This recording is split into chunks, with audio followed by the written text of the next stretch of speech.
नमस्कार, स्वागत है आप सभी का डीडी न्यूज पर। आप देख रहे हैं मिड डे प्राइम। मैं हूं ऋतु वर्मा। अगले 1 घंटे तक हम बात करेंगे देश भर की बड़ी खबरों की। अंतरिक्ष में भारत की एक और ऐतिहासिक उड़ान। भारत के शुभांशु शुक्ला समेत 4 अंतरिक्ष यात्रियों ने इंटरनेशनल स्पेस सेंटर के लिए भरी उड़ान। इस ऐतिहासिक मिशन से जुड़ी सभी खबरों के साथ ही होगी देश दुनिया की बड़ी खबरें, लेकिन शुरुआत करेंगे अभी तक की बड़ी खबरों के साथ। 41 साल के इंतजार के बाद अब अंतरिक्ष में लहराएगा तिरंगा। अंतरिक्ष के लिए axiom mission launch. Shubhanshu Shukla ने अंतरिक्ष से पहले संदेश में देशवासियों से किया यात्रा से जुड़ने का आह्वान। कहा, मेरे कंधे पर मेरा तिरंगा, पूरा देश मेरे साथ। अंतरिक्ष के लिए उड़ान भर शुभांशु ने रचा इतिहास। भावुक माता पिता बोले, बेटे पर है गर्व। लखनऊ सहित पूरे देश में जश्न का माहौल।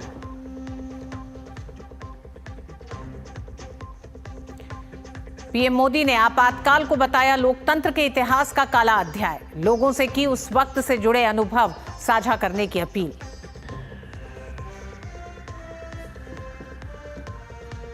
प्रधानमंत्री के आपातकाल के अनुभवों पर आधारित पुस्तक द इमरजेंसी डायरीज का ये गृहमंत्री करेंगे विमोचन। संविधान हत्या दिवस पर देश भर में कार्यक्रमों का आयोजन। ऑपरेशन सिंधु के तहत भारतीयों का एक और जत्था स्वदेश लौटा। ईरान और इजराइल से अब तक 3,452 भारतीयों को सुरक्षित घर वापसी। श्रीलंका और नेपाल के नागरिक भी निकाले गए।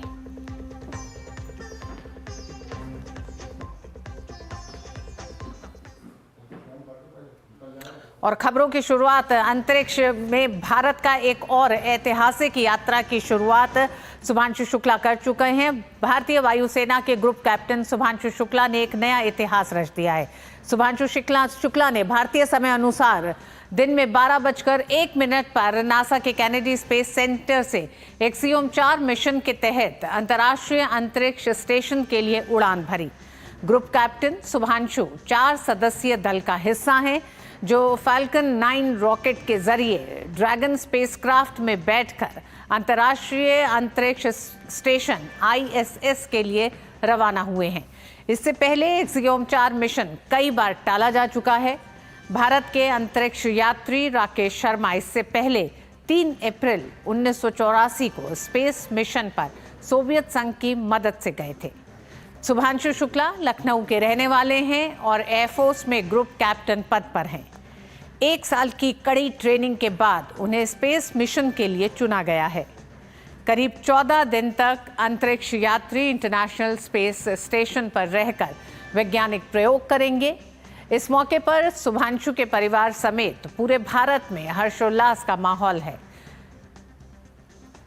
शुभांशु के पिता शंभू दयाल शुक्ला ने कहा कि उन्हें ऐसे बच्चे का पिता होने का गर्व है। उन्होंने आज अपने जीवन का सबसे सुखद दिन बताया। हालांकि इससे पहले इस मिशन की लॉन्चिंग कई बार टाली जा चुकी है। पहले ये मिशन 29 मई को लॉन्च होना था, लेकिन तकनीकी दिक्कतों के कारण इसे टाल दिया गया था।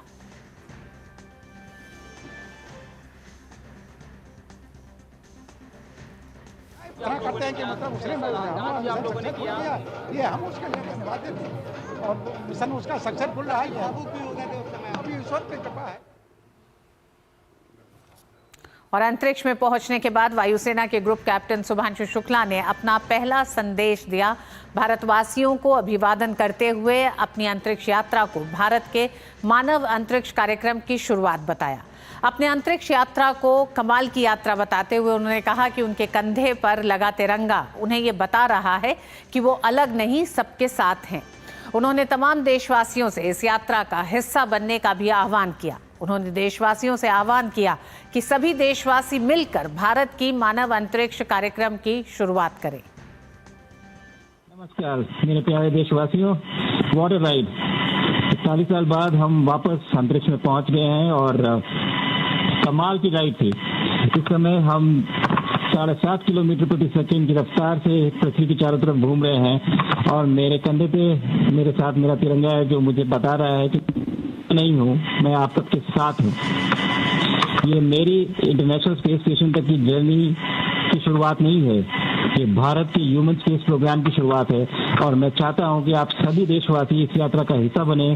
आपका भी सीना दिल से चौड़ा होना चाहिए, आप भी उतना ही एक्साइटमेंट दिखाइए। आइए हम सब मिलकर भारत की इस ह्यूमन स्पेस प्रोग्राम की जर्नी की शुरुआत करें। धन्यवाद। जय हिंद, जय भारत। तो सुभांशु शुक्ला ने अपने इस एक संदेश के साथ देशवासियों को, 140 करोड़ देशवासियों को इस पूरे मिशन के साथ जोड़ दिया है। उन्होंने कहा कि उनके कंधे पे तिरंगा लगा है, इसलिए सभी देशवासियों को ये मानना चाहिए कि ये कार्यक्रम, ये मिशन, ये उनका अपना मिशन है। वो इस यात्रा को उनके साथ कर रहे हैं। केंद्रीय विज्ञान एवं प्रौद्योगिकी मंत्री डॉक्टर जितेंद्र सिंह ने ग्रुप कैप्टन शुभांशु शुक्ला के अंतरिक्ष इंटरनेशनल स्पेस स्टेशन के लिए रवानगी को भारत के लिए गौरव का क्षण बताया है। डॉक्टर जितेंद्र सिंह ने कहा कि ग्रुप कैप्टन शुभांशु शुक्ला अंतर्राष्ट्रीय अंतरिक्ष स्टेशन पर जाने वाले पहले भारतीय अंतरिक्ष यात्री हैं। वास्तव में ये भारत के लिए गर्व का क्षण है। केंद्रीय मंत्री डॉक्टर जितेंद्र सिंह ने कहा कि ये भारत के विकसित भारत के शिखर पर पहुंचने का अग्रदूत है। Through Chandrayaan before anybody else, and today we are collaborating with NASA in an equal measure, in an equal platform. So India is no longer a follower, it is actually an equal partner. And let me also put it on record that Shubhanshu Shukla, the Indian member of the crew, is going to be the most crucial component of this entire mission, which is going to last about 2 weeks or so. It might be plus minus, because he's the pilot and he's going to perform 7 exclusive experiments which have been designed by India, which have been, the kits have been provided by India. राष्ट्रपति द्रौपदी मुर्मू ने captain Shubhanshu Shukla की अंतरिक्ष में उड़ान भर social media x पर जानकारी साझा करते हुए लिखा है कि जैसे ही ग्रुप कैप्टन शुभांशु शुक्ला ने भारत के लिए अंतरिक्ष में एक नया मील का पत्थर बनाया, पूरा देश एक भारतीय के सितारों तक की यात्रा से उत्साहित और गौरवान्वित है। वो और अमेरिका, पोलैंड और हंगरी के एक्सियोम मिशन 4 के उनके साथी अंतरिक्ष यात्री साबित करते हैं कि दुनिया वास्तव में एक परिवार है। वसुधैव कुटुंबकम इस मिशन की सफलता के लिए मेरी शुभकामनाएं, जो नासा और इसरो के बीच स्थायी साझेदारी को दर्शाती है। चालक दल द्वारा किए जाने वाले व्यापक प्रयोगों से वैज्ञानिक अध्ययन और अंतरिक्ष अन्वेषण की नई सीमाएं सामने आएंगी। और भारतीय वायुसेना के group captain Shubhanshu Shukla axiom 4 mission के तहत इंटरनेशनल स्पेस स्टेशन के लिए रवाना हुए हैं। सफल लॉन्चिंग के बाद भारतीय वायुसेना ने एक्स पर लिखा कि आसमान को जीतने से लेकर सितारों को छूने तक भारतीय वायुसेना के वायु योद्धा की अदम्य भावना से प्रेरित एक यात्रा। ऐतिहासिक यात्रा है ये एक्सियोम 4 मिशन, और ये सिर्फ भारत के लिए नहीं बल्कि विश्व के लिए अंतरिक्ष विज्ञान से जुड़े कई ऐसे अध्ययन किए जाएंगे इस यात्रा के दौरान। और इसी पर विस्तार से बात करने के लिए विकास सिंह लखनऊ से हमारे साथ जुड़ रहे हैं। विकास, आप इस समय लखनऊ में हैं। लखनऊ शुभांशु शुक्ला का गृहनगर है। शुभांशु शुक्ला के स्कूल में बेहद खुशी है। किस तरह से लखनऊ के लोग इस यात्रा से एक तरह से सिर्फ उत्साहित नहीं बल्कि शुभांशु शुक्ला का पहला संदेश जो रहा उसमें सिर्फ उनके मित्र, परिवार और सबको नहीं बल्कि शुभांशु शुक्ला ने सभी देशवासियों को इस यात्रा से जोड़कर एक बड़ा संदेश दिया है। जी बिल्कुल रितु, शुभांशु की ये उड़ान शुभांशु की ही नहीं पूरे देश की उम्मीदों की उड़ान है और हर चेहरे पर आज खुशी नजर आ रही है। जिस लम्हे का इंतजार काफ़ी दिनों से था वो आज पूरा हो गया है और जो भावनाओं के क्षण थे वो भी देखने को मिले परिवारजनों के बीच। हमारे साथ उनके परिवार के लोग मौजूद हैं। आ जाइए सर। आप जो है शुभांशु के फादर इन लॉ हैं, कैसा महसूस कर रहे हैं सर? बहुत अच्छा लग रहा है, हम बहुत गर्व महसूस कर रहे हैं और सारा देश गर्व महसूस कर रहा है। हम उनकी सफलता की कामना करते हैं। ईश्वर से प्रार्थना है कि जो भी हमने जीवन में पुण्य अर्जित किया है वो सब उनको मिल जाए और उस पुण्य के प्रताप से भगवान की इच्छा से, भगवान के कृपा से वो अपना मिशन पूरा करें और वापस लौट के आए हम उनसे मिलें। सभी लोगों को बड़ी खुशी थी, पूरा लखनऊ का बच्चा खुश था और इंतजार कर रहा है। पूरा देश खुश है। हमारे तो बेटा, बहू, बेटी सभी उनके पास ही में है। अभी आज ही मेरी बेटी से और बेटे से बात हुई है। जब वो चले गए हैं मिशन पर तो सब मिल के आए थे उनसे और हमसे बात किया था सुबह बेटे ने। बहुत सब खुश थे, वहाँ भी सब खुश थे, कोई दिक्कत नहीं। माता जी कैसा लग रहा है, तो कितना बड़ा बहुत खुशी हो रही है, हमारे दामाद खूब आगे बढ़े भाई। हम लोगों को ये सुन करके बहुत खुशी हो रही है कि भगवान खूब उसके सब मनोकामना पूरा करें और जहाँ रहें भाई नाम रोशन करते रहे देश का। बिल्कुल, ये भावनाओं भरा क्षण था। हम देख रहे थे उस समय जो एक खुशी के आंसू थे सभी के आंखों में थे। जी जी, बहुत दिन से इंतजार था इस क्षण का, वो आज क्षण आया और वो पूरा हुआ और इतना बड़ा सफलतापूर्वक मिशन जो है सफल रहा मिशन और आगे भी सफल रहेगा। 2009 में बेटी का किए थे। क्या सपना सोचे थे? 2009 में उस समय एयरफोर्स में ग्रुप कैप्टन थे। हाँ, तब शादी हुआ था 2009 में। और फिर इतने दिनों के बाद हमारे दामाद इतना बड़ा इतनी मेहनत किए, लक्ष्य जो उन्होंने सोचा वहां तक पहुंचे, तमाम सारी मेहनत रही उनकी और देश उनके साथ रहा। खास तौर से हम देख रहे हैं पीएम मोदी के नेतृत्व में जब पिछले 10 सालों में जो प्रगति हुई है अंतरिक्ष क्षेत्र में, वो भी काफी ये अचीवमेंट जो है एक दिन का नहीं है, मैं आपको बताऊं। और ये CMS का भी इसमें बहुत बड़ा योगदान है। हमारे बच्चे जब पढ़ते थे अलीगंज में, तो जय जगत का नारा था गांधी जी का, जगदीश जी का, और हम वहाँ मीटिंगों में जाया करते थे। तो कभी सोचते थे कि ये जय जगत जो है इन्होंने क्यों रखा है, ये तो लखनऊ का स्कूल है। लेकिन आज ये उन्होंने साबित कर दिया कि उनका मिशन कितना बड़ा था और आज वास्तव में हमारा दामाद जो है सुभांशु शुक्ला जय जगत के नारे पर जो है अंतरिक्ष में प्रसिद्ध किया है, उसकी ईश्वर रक्षा करें। बिल्कुल, तो बिल्कुल सफलता की कामना है अब सभी को। जब ये मिशन पूरा होकर लौटेंगे शुभांशु, तो पूरा देश उनके स्वागत करेगा। और ऋतु बताएं कि जो इस दौरान शुभांशु वहां पर रहकर रिसर्च करेंगे, वो पीढ़ी के लिए एक बहुत बड़ी चीज है जिसका इंतजार रहेगा, क्योंकि ये पहली बार ऐतिहासिक सफलता होगी जब अंतर्राष्ट्रीय स्पेस सेंटर पर कोई जाकर 14 दिन पर तक रहेगा। तो ये चीजें उस दौर की हैं, उस आने वाले लम्हे की हैं जब गगनयान जाएगा जिसमें शुभांशु हैं, और इसके बाद आने वाले समय में जब भारत का अपना अंतरिक्ष स्पेस सेंटर बनेगा, उस दिशा में भी यह एक बहुत बड़ा कदम है और लक्ष्य की ओर धीरे धीरे आगे बढ़ रहा है। देश प्रगति कर रहा है काफी तेजी से और हर एक युवा पीढ़ी को उम्मीद है कि हम अपने दर्शकों को बता दें, अंतरिक्ष मामलों के विशेषज्ञ रतन श्रीवास्तव जी भी हमारे साथ जुड़ गए हैं। रतन जी, आपका बहुत बहुत स्वागत है। रतन जी, पहले तो बधाई। मुझे लगता है गगनयान से पहले एक्सियोम 4 मिशन एक बड़ा मिशन है, और किस तरह से आप इस यात्रा को देख रहे हैं? आने वाले समय में भारत के लिए अहम, भारत के लिए ऐतिहासिक कई मामलों में है। बहुत ऋतु जी, थैंक यू। और हमारे सारे देश को आज बहुत फक्र है कि आज 40 साल के बाद हम दूसरा अंतरिक्ष मिशन कर रहे हैं एक भारतीय के साथ, और वो भी भारतीय वायुसेना के अफसर के साथ, क्योंकि पहले भी राकेश शर्मा जी भी जब गए थे तो वो स्क्वाड्रन लीडर थे, बाद में विंग कमांडर, आज से 1984 में। तो एक उपलब्धि सबसे बड़ी ये है कि हमने एक बहुत लंबा सफर तय किया है इसमें। जब हमने 1984 में भेजा था अपने पहले अंतरिक्ष यात्री को, तो वो सोयूज में गए थे, और अब हम जब 40 साल बाद भेज रहे हैं तो वो गए हैं नासा के मिशन में। 1984 में कोई सोच भी नहीं सकता था कि इसरो और नासा एक कोलैबोरेशन में होंगे, या एक पब्लिक प्राइवेट प्लेटफॉर्म बनेगा एक्सियोम 4 का। एक्सियोम 4 जैसे आप जानते हैं एक प्राइवेट एजेंसी है, और स्पेस एक्स और फैल्कन भी प्राइवेट एजेंसी है, लेकिन उसके अंदर पेगी विटमन गई हैं और ग्रुप कैप्टन शुक्ला गए हैं, जो कि भारत सरकार और यूएस गवर्नमेंट के हैं। तो एक ये पब्लिक प्राइवेट पार्टनरशिप की साइनर्जी, एक अंतरिक्ष में एक ऐसा प्लेटफॉर्म, एक ऐसा मौका मिलेगा जहां भारत का परचम लहराएगा, ये हमने आज से 40 साल बाद नहीं सोचा। ये बहुत बड़ी उपलब्धि, बहुत बड़ा सफर है।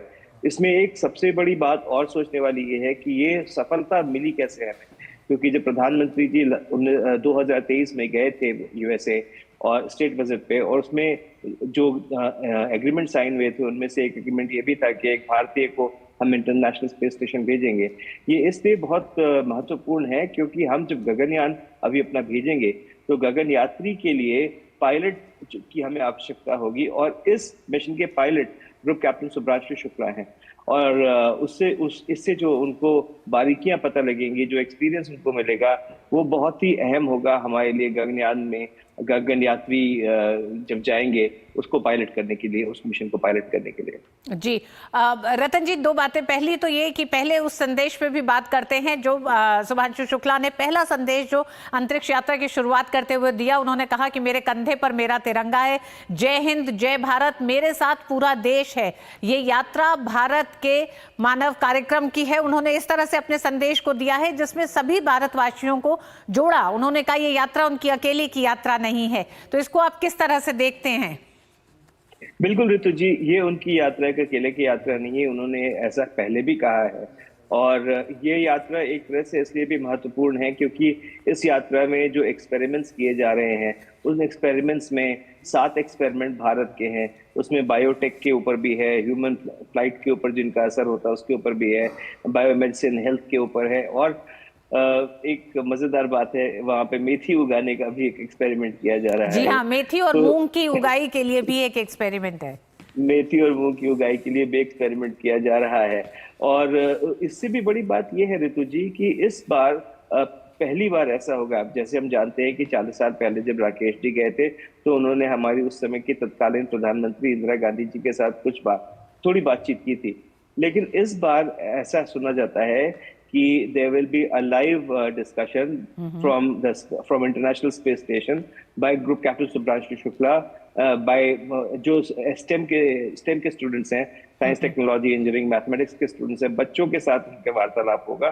तो ये एक तरह से बहुत बड़ा मोटिवेशन होगा आने वाली जनरेशन के लिए, आने वाले हमारे एस्ट्रोनॉट्स जो बनेंगे नेक्स्ट अगली पीढ़ी के। क्योंकि हम जानते हैं कि सुभांशु शुक्ला जी का एक बहुत बड़ा स्टेटमेंट ये रहा है कि उन्होंने जब देखा था विंग कमांडर राकेश शर्मा जी को स्पेस में, और उससे वो इतने प्रोत्साहित हुए, इतने मोटिवेटेड हुए कि उन्होंने एनडीए का एग्जाम दिया और उसके बाद पायलट बने। तो एक जर्नी होती है, उस जर्नी में मेरे ख्याल से वो हमारे आने वाली पीढ़ी को बहुत मोटिवेट करेंगे और आगे बढ़ने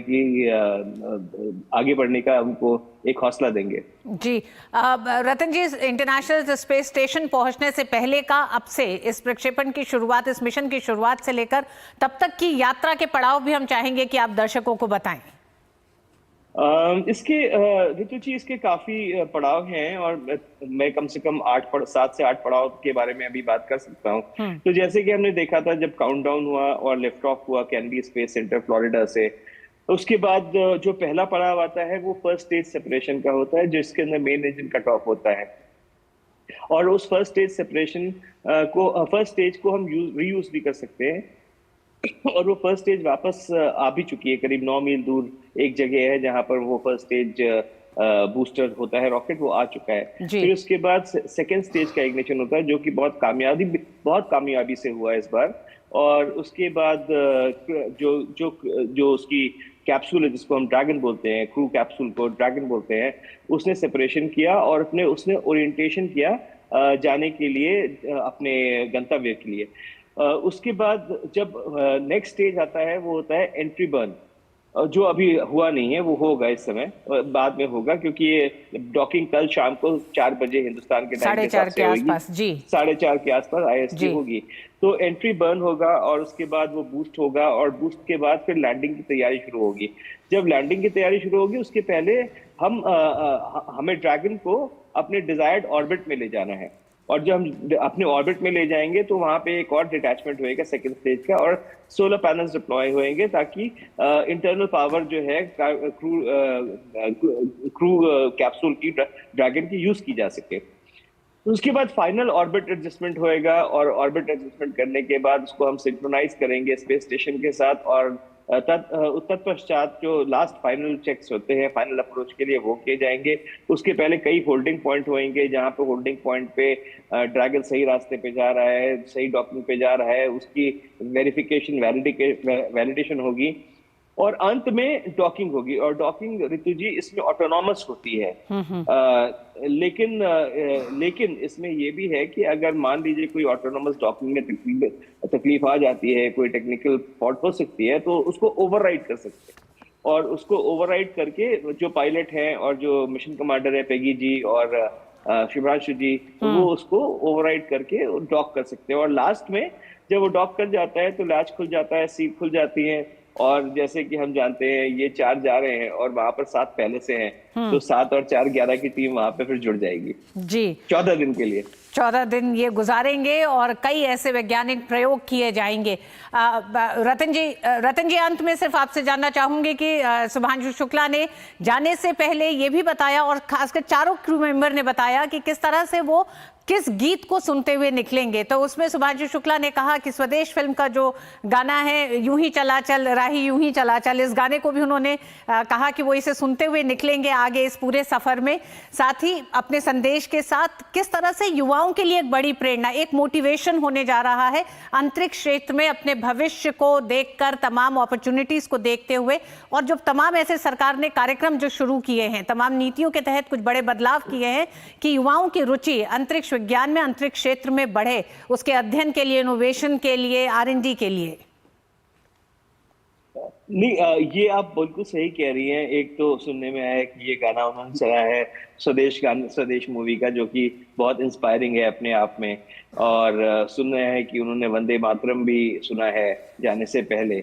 और ये 2 चीजें इसलिए महत्वपूर्ण है क्योंकि हम देख रहे हैं कि देश में एक जो लहर उठ रही है युवाओं की स्पेस की प्रति जो रुचि है, जो जागरूकता आ रही है, उसमें बहुत बड़ा रोल अदा करेगी। क्योंकि जैसे हम जानते हैं ग्रुप कैप्टन सुभांशु शुक्ला जी अभी अंडर 40 हैं, तो अंडर 40 अगर उन्होंने इतना बड़ा एक अचीवमेंट कर लिया है तो ये एक इंस्पिरेशन है और मोटिवेशन है आगे वाली पीढ़ी के लिए कि वो भी इससे ज्यादा शायद आगे बढ़ सकते हैं। और इसमें आगे बढ़ने के लिए सिर्फ यही नहीं है कि एक एयरफोर्स का रास्ता है, बल्कि साइंस और टेक्नोलॉजी के थ्रू, जैसे मैंने बताया कि स्टेम के बच्चों के साथ वो बात करेंगे, और इसमें जितना इंस्पिरेशन मिल सकता है युवा पीढ़ी को, वो मेरे ख्याल से शुभ्रांशु जी वहां से भी देंगे और वापस आने के बाद भी देंगे।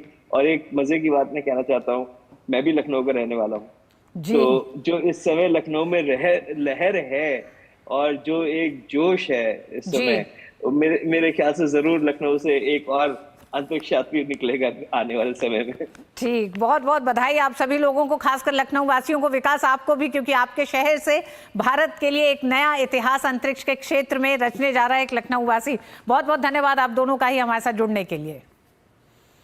और मिड डे प्राइम में वक्त एक छोटे से ब्रेक का।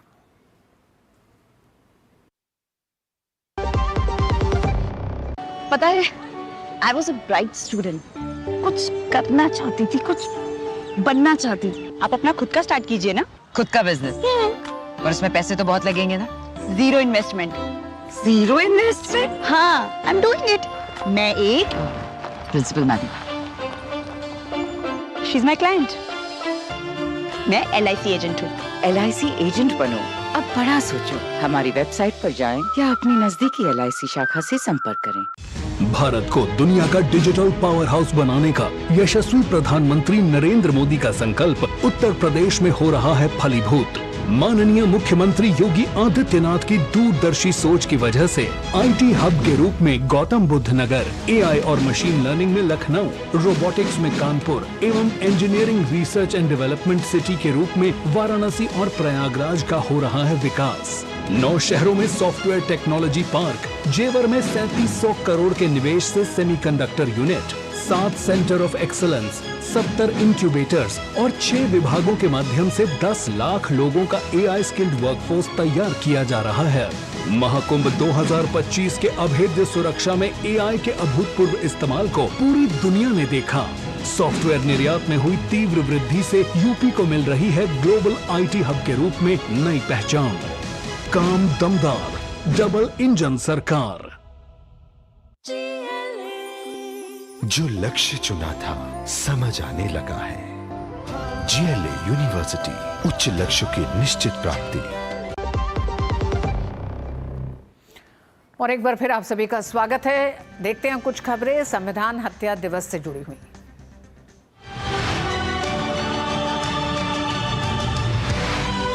बैठी कांग्रेस सरकार ने लोकतंत्र को गिरफ्तार कर लिया था।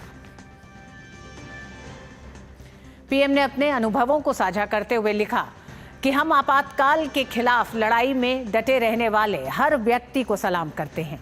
ये पूरे भारत के लोग थे, सभी क्षेत्रों से, विभिन्न विचारधाराओं से, जिन्होंने एक ही उद्देश्य के साथ एक दूसरे के साथ मिलकर काम किया। भारत के लोकतांत्रिक ताने बाने की रक्षा करना और उन आदर्शों को संरक्षित करना जिनके लिए हमारे स्वतंत्रता सेनानियों ने अपना जीवन समर्पित किया। ये उनका सामूहिक संघर्ष था जिसने सुनिश्चित किया कि तत्कालीन कांग्रेस सरकार को लोकतंत्र को बहाल करना पड़ा और नए चुनाव कराने पड़े, जिसमें वे बुरी तरह हार गए। पीएम मोदी ने आगे लिखा अपने ट्वीट में कि हम अपने संविधान में सिद्धांतों को मजबूत करने और एक विकसित भारत के अपने सपने को साकार करने के लिए मिलकर काम करने की अपनी प्रतिबद्धता को भी दोहराते हैं। हम प्रगति की नई ऊंचाइयों को छुएं और गरीबों और दलितों के सपनों को पूरा करें। पीएम मोदी ने आगे लिखा कि जब आपातकाल लगाया गया था तब मैं आरएसएस का युवा प्रचारक था।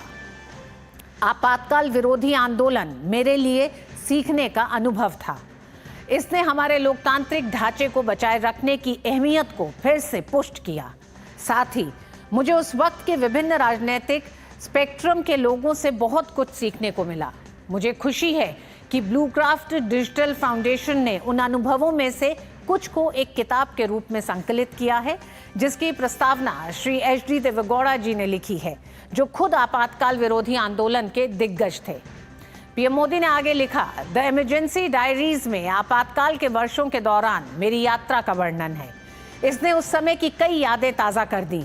मैं उन सभी लोगों से अपील करता हूं जो आपातकाल के उन काले दिनों को याद करते हैं या जिनके परिवारों ने उस दौरान कष्ट झेले हैं, वे अपने अनुभवों को सोशल मीडिया पर साझा करें। इससे युवाओं में 1975 से 1977 तक के शर्मनाक समय के बारे में जागरूकता पैदा होगी। और आज से 50 साल पहले इस देश पर थोपी गई इमरजेंसी हमारे लोकतंत्र और संविधान पर एक कलंक की तरह है। उस इमरजेंसी की भयानक यादें आज भी इस देश के लोग भूले नहीं हैं। ये तस्वीर आप देख रहे हैं जिसमें आप पगड़ी लगाए, चश्मा पहने प्रधानमंत्री नरेंद्र मोदी को देख रहे हैं। ये कुछ तस्वीरें हैं। उस किताब का कवर है द इमरजेंसी डायरीज का, जिसमें ये तस्वीरें आपको दिखाई दे रही हैं। इमरजेंसी के दौरान प्रधानमंत्री नरेंद्र मोदी ने एक स्वयंसेवक के रूप में किस तरह से इंदिरा गांधी की तानाशाही के खिलाफ अभियान चलाया था। इस इमरजेंसी डायरीज में विस्तार से उस संस्मरण को इसमें शामिल किया गया है।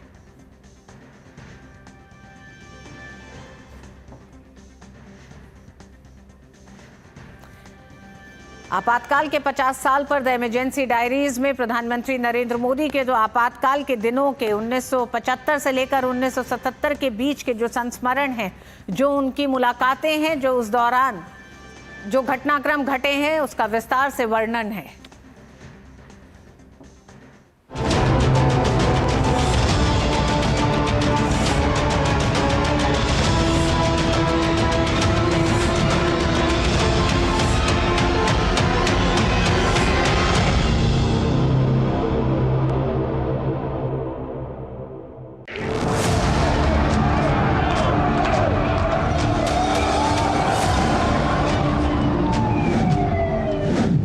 जून 1975 देश में सूर्य का उजाला नहीं बल्कि आपातकाल का स्याह अंधेरा फैला हुआ था। पूरे देश को जेल खाने में बदल दिया गया था। 4 जुलाई आते आते राष्ट्रीय स्वयंसेवक संघ पर भी प्रतिबंध लगा दिया गया। सभाएं और रैलियां जोर पकड़ने लगी। तब संघ का एक युवा प्रचारक इन सभाओं और रैलियों के आयोजन में बड़ी भूमिका निभा रहा था। वो युवा थे हमारे वर्तमान प्रधानमंत्री नरेंद्र मोदी। हम कुछ लोग बैठे हुए थे एक मीटिंग में। नरेंद्र भाई थे, देशमुख जी थे, शंकर सिंह वाघेला थे और मैं था। पांचों को इस ऐसी जिम्मेवारी सौंपी गई थी कि भाई आप लोगों को बाहर रहना है और हमें ये साहित्य का, संगठन का, संघर्ष का, सत्याग्रह का ये सब काम करना है। दुर्भाग्य से मैं सबसे पहले पकड़ा गया। कुछ महीने के बाद शंकर सिंह गए, बाकी रहे देशमुख जी और नरेंद्र भाई।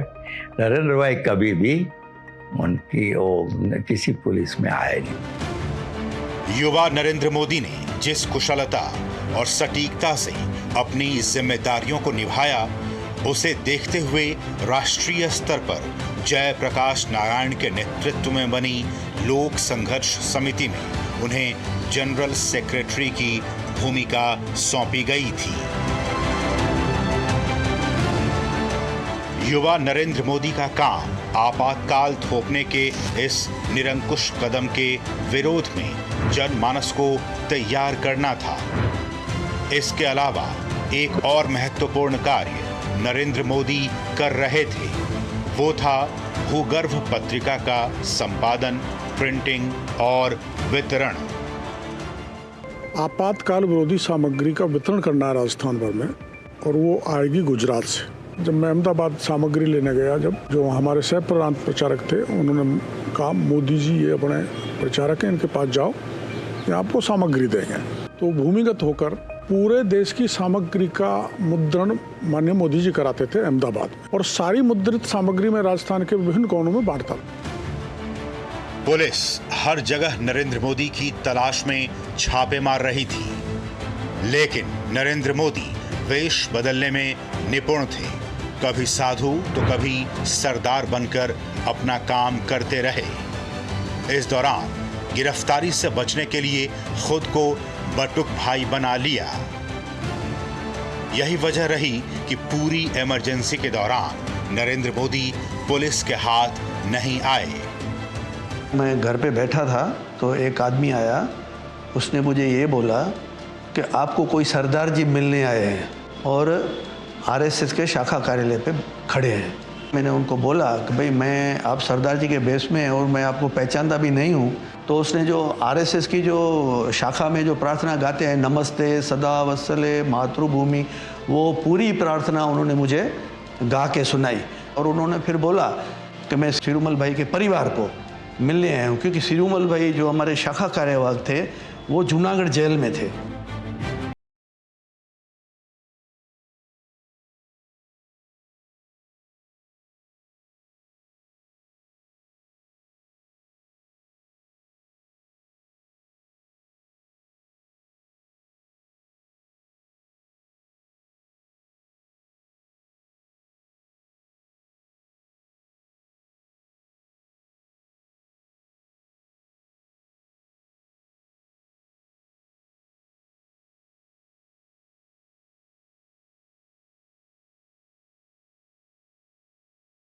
आपातकाल का ग्रहण डस न जाए, देश इन अनुभवों को याद रखे, इसलिए इन्हीं अनुभवों को प्रधानमंत्री नरेंद्र मोदी ने तब गुजराती भाषा में संघर्ष मां गुजरात के नाम से कलमबद्ध किया था। राष्ट्र निर्माण का एक और यज्ञ पूरा हुआ, लेकिन इमरजेंसी की आग में तपकर कुंदन बने नरेंद्र मोदी जैसे हजारों देशभक्तों को चैन कहां था। वे फिर निकल पड़े नई जिम्मेदारियां लिए, फिर निकल पड़े नई राह पर आत्मनिर्भर और विकसित भारत के निर्माण की ओर।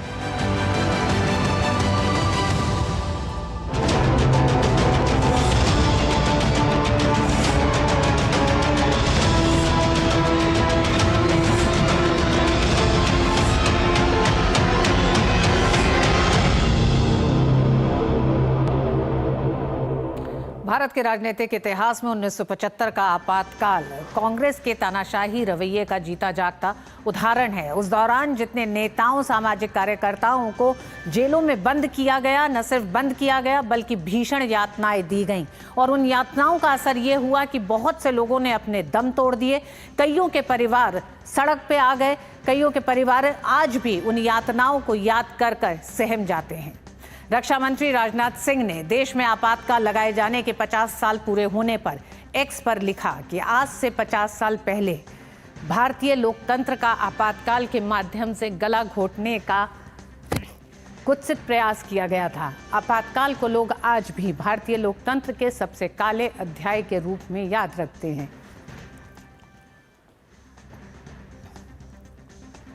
संविधान को दरकिनार करते हुए जिस तरीके से देश का आपातकाल थोपा गया, वह सत्ता के दुरुपयोग और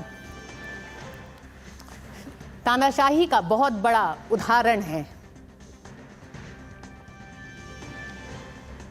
तमाम विपक्षी नेताओं को जेल में डाल दिया गया। ऐसी कोई संवैधानिक संस्था नहीं बची थी जिसका गलत इस्तेमाल न किया गया हो।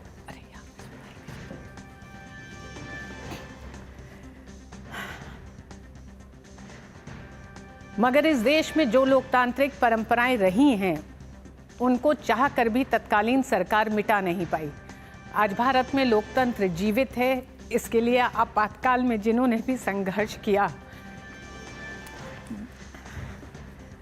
जेल काटी और यातनाएं सही, उन सभी का बहुत बड़ा योगदान है। भारत की आने वाली पीढ़ियां उनका योगदान कभी भुला नहीं सकती। प्रधानमंत्री श्री नरेंद्र मोदी जी ने 25 जून को संविधान हत्या दिवस मनाने का निर्णय लिया है, ताकि हर देशवासी को स्मरण रहे कि तानाशाही कैसे लोकतंत्र की हत्या करने का प्रयास करती है।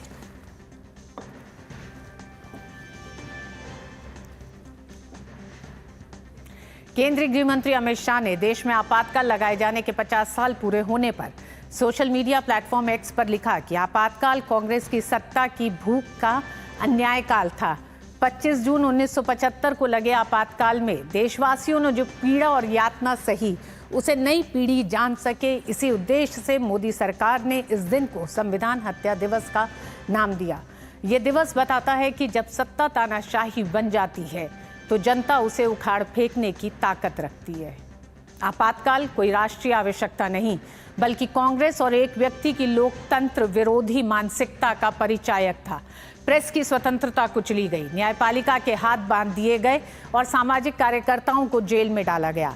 देशवासियों ने सिंहासन खाली करो का शंखनाद किया और तानाशाही कांग्रेस को उखाड़ फेंका। इस संघर्ष में बलिदान देने वाले सभी वीरों को भावपूर्ण श्रद्धांजलि। वहीं गृह मंत्री अमित शाह आज the emergency diaries years that forced a leader किताब का विमोचन करेंगे। ये पुस्तक प्रधानमंत्री नरेंद्र मोदी जब आपातकाल के समय युवा आरएसएस प्रचारक थे, उस समय उनके आपातकाल के खिलाफ लड़ाई में निभाई गई महत्वपूर्ण भूमिका पर प्रकाश डालती है। इसमें पीएम के साथ काम करने वाले लोगों के अनुभवों को भी शामिल किया गया है। ये पुस्तक युवा मोदी के शुरुआती सालों पर नई रोशनी डालती है, जिन्होंने अत्याचार के विरुद्ध लड़ाई में अपना सर्वस्व लगा दिया। ब्लू क्राफ्ट डिजिटल फाउंडेशन ने इस पुस्तक को संकलित किया है। इसमें लोकतंत्र के आदर्शों के लिए संघर्ष कर रहे युवा मोदी की निश्चित तस्वीर देखने को मिलती है। ये पुस्तक उन लोगों के साहस और दृढ़ संकल्प को श्रद्धांजलि है, जिन्होंने चुप रहने से इनकार कर दिया। ये पुस्तक हमारे समय के सबसे परिवर्तनकारी नेताओं में से एक नरेंद्र मोदी को गढ़ने वाले शुरुआती परीक्षणों की एक दुर्लभ झलक प्रदान करती है। इस पुस्तक का प्रकाशन प्रस्तावना पूर्व प्रधानमंत्री डॉक्टर एच डी देवगौड़ा ने लिखा है और डॉक्टर के.जी. सुरेश वरिष्ठ पत्रकार और शैलेंद्र हमारे संवाददाता साथी भी जुड़ गए हैं। आप दोनों का ही बहुत स्वागत है। सबसे पहले डॉक्टर के.जी. सुरेश, आप ही के पास आना चाहेंगे। पत्रकारों के लिए सिर्फ आपातकाल एक काला अध्याय नहीं, बल्कि एक जीवंत उदाहरण रहा है कि किस तरह से जब सरकारें तानाशाही हो जाती हैं तो कलम ही नहीं रुकती, बल्कि लोगों की आज़ादी, लोगों का एक पूरा जीवन बदल जाता है इस तरह की तानाशाही सरकारों से। और वो सिर्फ उस काल के लिए नहीं, भविष्य तक उसका एक लंबे असर दिखाई देते हैं। बिल्कुल रीतू जी, इसमें कहीं कोई दो राय नहीं कि देखिए, मीडिया जो है लोकतंत्र का चौथा स्तंभ है और बेजुबानों की जुबान है।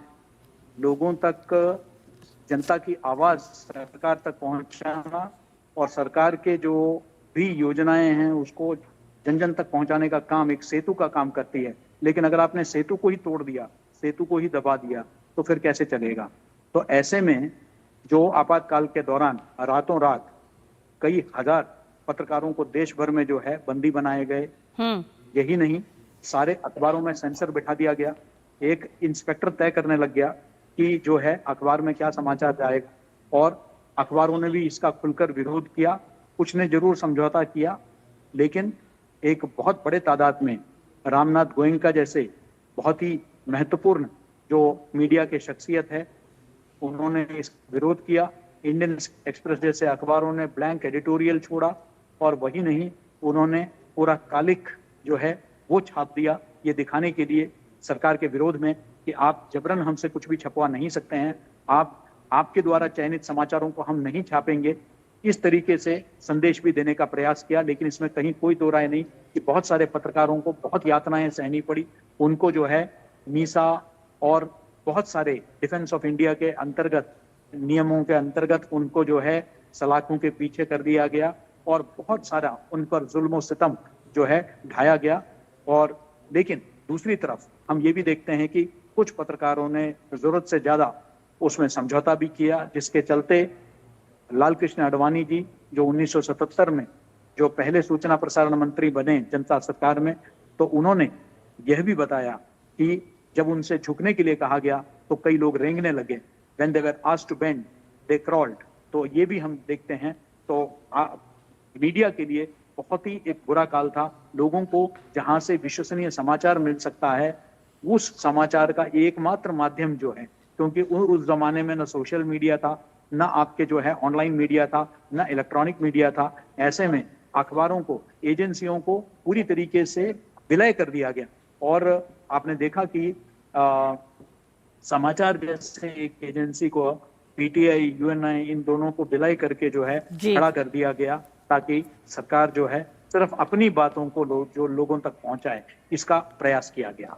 जी शैलेंद्र, संविधान हत्या दिवस, ये दिवस याद दिलाएगा आने वाली पीढ़ियों को भी कि आज़ाद भारत में भी कुछ ऐसा हो सकता है जो आपातकाल लगने के बाद जिस तरह का माहौल बना था। सरकार क्या आने वाली पीढ़ियों को इस दिन को याद दिलाना चाहती है? सरकारों के अराजक हो जाने से सतर्क रहने के लिए जनता को बताना चाहती है? मकसद क्या है संविधान हत्या दिवस के पीछे का? देखिए, इसका उद्देश्य बहुत स्पष्ट है कि जो खासतौर पर युवा पीढ़ी है, जो नहीं जानती है कि आपातकाल जब लगाया गया था तो क्या कुछ हुआ था, किस तरह से लोकतंत्र का गला घोटने का काम हुआ था और किस तरह से उनकी आज़ादी छीनी गई थी, उनकी अभिव्यक्ति की आज़ादी छीनी गई थी, राजनीतिक कार्यकर्ताओं को, सामाजिक कार्यकर्ताओं को जेल में ठूसा गया था, और तत्कालीन प्रधानमंत्री इंदिरा गांधी ने जिस तरह से आपातकाल देश पर थोपा था, उस बारे में जो युवा पीढ़ी हो जान समझ पाए, इसलिए संविधान हत्या दिवस मनाने का ऐलान किया गया था। और हम जानते हैं इसीलिए पूरे देश भर में कार्यक्रम रखे जाते हैं सरकार की तरफ से, और बीजेपी की तरफ से भी हमने देखा है कि कई कार्यक्रम है। तो उद्देश्य यही है कि आपातकाल के दौरान किस तरह से उस वक्त की कांग्रेस सरकार ने उस वक्त के तत्कालीन प्रधानमंत्री इंदिरा गांधी की अगुवाई में जो आपातकाल थोपा था देश की जनता पर, लोकतंत्र की जो हत्या करने का काम किया गया था, वो आज की जो युवा पीढ़ी वो जान पाए, जिससे कि जो हमारा जो लोकतंत्र है वो जिस तरह से हम जानते हैं कि मजबूत और लगातार परिपक्व अब हो रहा है, तो वो अपने बीते दिनों को भी जान पाए कि कैसी एक कोशिश हुई थी जब 1975 में इंदिरा गांधी ने आपातकाल थोपा था।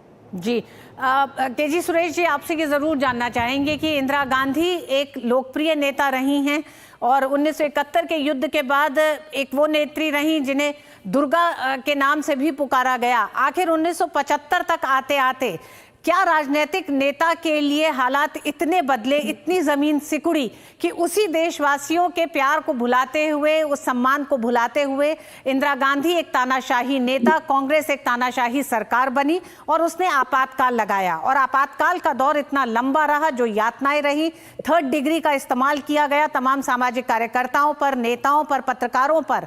आप भी जानते हैं, आप तो बड़ा बखूबी जानते होंगे कि किस तरह की यातनाएं दी। तो ऐसे में सबक क्या है? 50 साल के बाद जब हम संविधान हत्या दिवस मनाते हैं, हम आपातकाल को याद करते हैं, तो देशवासियों को आखिर किन चीजों को याद रखने की जरूरत है?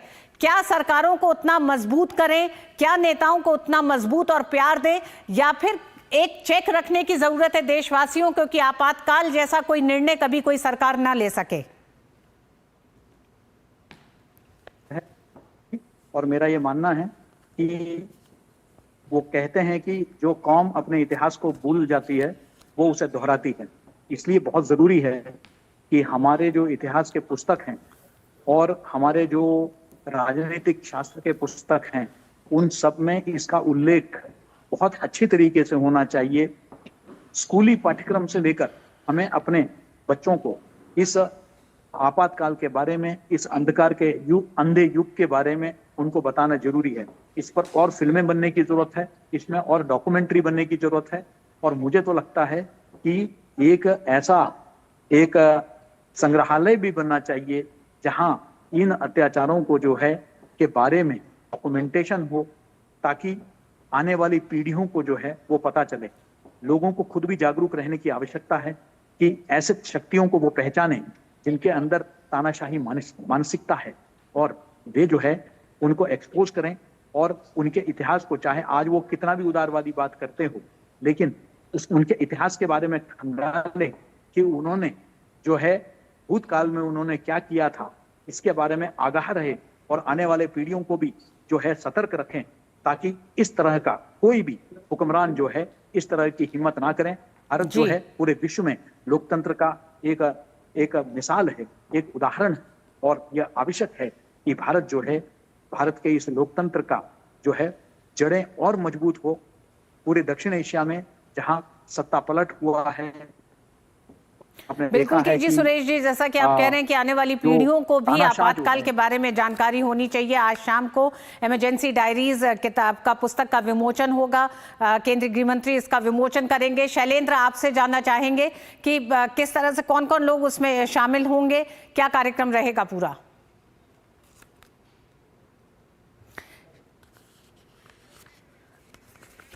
शैलेंद्र से हम और जानकारी लेंगे, लेकिन हम आपको बता दें कि आज शाम को इमरजेंसी डायरीज पुस्तक का विमोचन होगा 5:30 बजे, जिसमें तमाम वो ऐसे प्रकरण भी शामिल होंगे जो इमरजेंसी के दौरान तमाम नेताओं, कार्यकर्ताओं, पत्रकारों पर यातनाओं के जो दिन रहे हैं उसकी भी उसमें झलक दिखाई देगी। वक्त एक छोटे से ब्रेक का है।